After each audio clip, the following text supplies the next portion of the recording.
समुद्र मंथन के दौरान भगवान धन्वंतरी जब अपने हाथों से अमृत कलश लेकर निकले थे, उस दिन कार्तिक मास के कृष्ण पक्ष की त्रयोदशी तिथि थी। इसीलिए इस दिन धनतेरस का पर्व मनाया जाता है। भगवान धन्वंतरी की पूजा अर्चना करने से आरोग्य सुख की प्राप्ति होती है। तो आइए जानते हैं धनतेरस का पर्व क्यों मनाया जाता है और इसकी कथा क्या है। कार्तिक मास के कृष्ण पक्ष की त्रयोदशी तिथि को धनतेरस का पर्व मनाया जाता है। शास्त्रों के अनुसार इस तिथि को समुद्र मंथन के समय भगवान धन्वंतरी अमृत कलश लेकर प्रकट हुए थे। इस वजह से इस तिथि को धनतेरस का धनत्रयोदशी तिथि के नाम से भी जाना जाता है। भगवान धन्वंतरी के अलावा इस दिन माता लक्ष्मी, धन के देवता कुबेर और मृत्यु के देवता यमराज की भी पूजा की जाती है।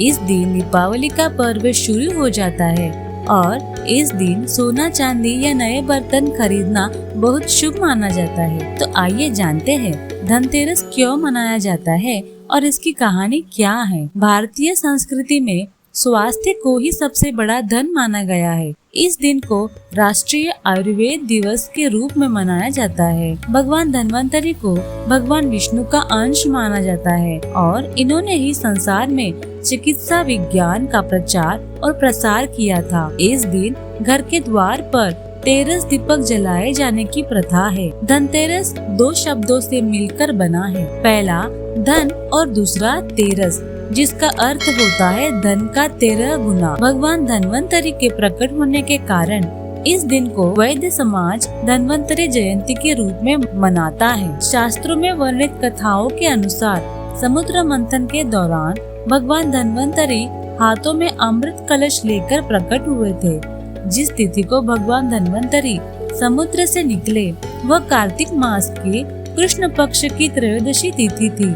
भगवान धन्वंतरी समुद्र से कलश लेकर प्रकट हुए थे, इसीलिए इस अवसर पर बर्तन खरीदने की परंपरा चली आ रही है। भगवान धन्वंतरी के बाद माता लक्ष्मी 2 दिन बाद समुद्र से निकली थी, इसीलिए उस दिन दीपावली का पर्व मनाया जाता है। इनकी पूजा अर्चना करने से आरोग्य सुख की प्राप्ति होती है। तो आइए जानते हैं धनतेरस की पौराणिक कथा। एक बार मृत्यु के देवता यमराज ने यमदूतों से प्रश्न किया कि क्या कभी मनुष्य के प्राण लेने में तुमको कभी किसी पर दया आती है। यमदूतों ने कहा कि नहीं यमराज, हम तो केवल आपके दिए हुए निर्देशों का पालन करते हैं। फिर यमराज ने कहा कि बेझिझक होकर बताओ कि क्या कभी मनुष्य के प्राण लेने में दया आई है। तब एक यमदूत ने कहा कि एक बार ऐसी घटना हुई है जिसको देखकर हृदय पसीज गया। एक दिन हंस नाम का राजा शिकार पर गया था और वह जंगल के रास्ते में भटक गया था और भटकते भटकते दूसरे राजा की सीमा पर चला गया। वहाँ एक हेमा नाम का शासक था। उसने पड़ोस के राजा का आदर सत्कार किया। उसी दिन राजा की पत्नी ने एक पुत्र को जन्म भी दिया। ज्योतिषों ने ग्रह नक्षत्र के आधार पर बताया कि इस बालक के विवाह के 4 दिन बाद ही मृत्यु हो जाएगी। तब राजा ने आदेश दिया कि इस बालक को यमुना तट पर एक गुफा में ब्रह्मचारी के रूप में रखा जाए और स्त्रियों की परछाई भी वहाँ तक नहीं पहुँचनी चाहिए। लेकिन विधि के विधान को कुछ और ही मंजूर था। संयोगवश राजा हंस की पुत्री यमुना तट पर चली गई और वहाँ राजा के पुत्रों को देखा।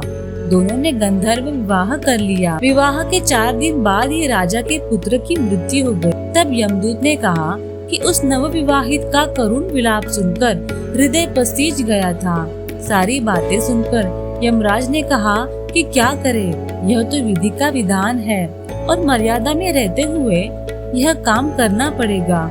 यमदूतों ने पूछा कि ऐसा कोई उपाय है जिससे अकाल मृत्यु से बचा जा सके। तब यमराज ने कहा कि धनतेरस के दिन विधि विधान के साथ पूजा अर्चना और दीपदान करने से अकाल मृत्यु नहीं होती। इसी घटना की वजह से धनतेरस के दिन भगवान धन्वंतरी और माता लक्ष्मी की पूजा की जाती है और दीपदान किया जाता है। धनतेरस के दिन शाम को माँ लक्ष्मी, कुबेर भगवान की पूजा करने के साथ यमराज की पूजा करने का विधान है। इस दिन यम देवता की पूजा करने से अकाल मृत्यु का भय खत्म हो जाता है। यम देवता के लिए दीपदान करने का खास महत्व होता है।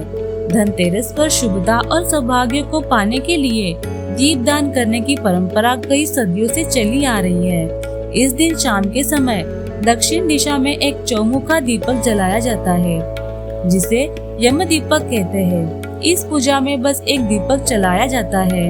घर की महिला दीपक को प्रवेश द्वार के बाहर जलाकर यमराज से कुशलता की प्रार्थना करती है। दीप दान के बाद घर में सुख शांति और आरोग्य का आशीर्वाद मांगना चाहिए। यमराज के लिए 4 मुंह वाला दीपक साल में एक बार जलाया जाता है। तो यह थी धनतेरस की कहानी। अगर आपको हमारा वीडियो पसंद आया हो तो जरूर लाइक, शेयर और सब्सक्राइब करना ना भूलिए। धन्यवाद। हरे कृष्णा।